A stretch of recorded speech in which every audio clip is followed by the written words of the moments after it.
For my closing comments, I have a couple things to try to relate this into the system of comprehensive learning I've been trying to identify and create the desirable alternative future that I'm trying to build. It seems to me all systems of learning or knowing provide epistemic virtues as guideposts for our understanding. I think truth is the coherence of any experience, perspective, hypothesis, or story with regard to these epistemic virtues that our tradition of learning espouses. In comprehensivist learning, our epistemic virtues start with breadth and depth. Our comprehensivity might first assess whether we have been adequately broad. Are we including the ideas of indigenous peoples, of people with minority philosophical, social, and power relations? Are we including people who think differently from us? Maybe even as far as Phil suggested of crazies and criminals. The epistemic virtue of breadth, first of all, requires that we refrain from imposing arrogant imperial and colonial values in our inquiries. The epistemic virtue of depth requires that we explore these other approaches and traditions with enough intensiveness that we're not just superficially looking over their views.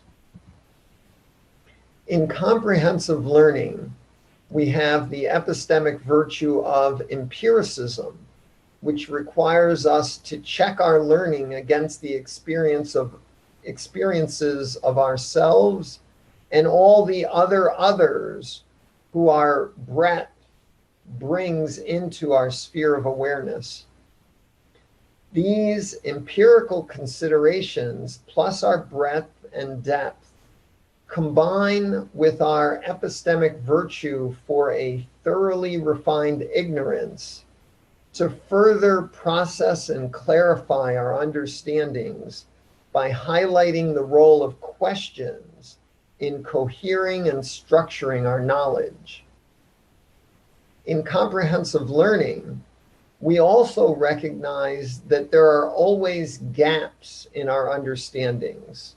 So we aspire to a value of mistake mystique, to recognize and address the always unavoidable misconceptions and misunderstandings that we will uncover in our own thinking and in our whole process over time.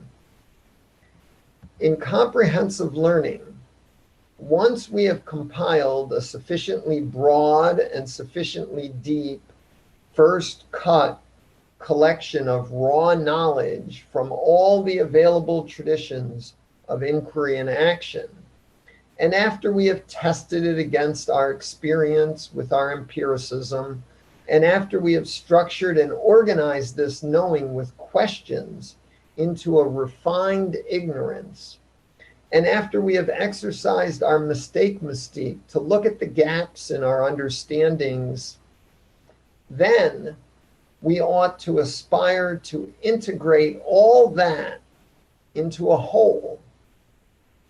This is our epistemic virtue of wholeness, which will be the subject for my September 15th presentation. My draft title is The Whole Shebang, to understand all and put everything together. But briefly, the epistemic virtue of wholeness invites us to put all the approaches and traditions that we have compiled into as complete a story as we can muster, for today at least.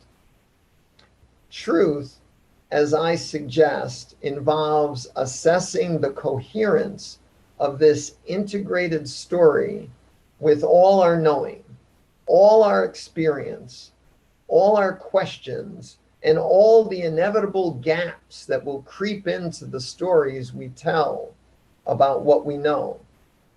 Truth, as such, is an important epistemic virtue for our knowing, but our mistake mystique, with its recognition of all the remaining gaps in our knowledge, continually reminds us that the truth, the coherence of our integrated story, it is always limited and never fully trustworthy. I believe that is the profound lesson that Tricia Wong is presenting to the technologists who aspire to design our futures. It is also a significant realization for our comprehensive learning.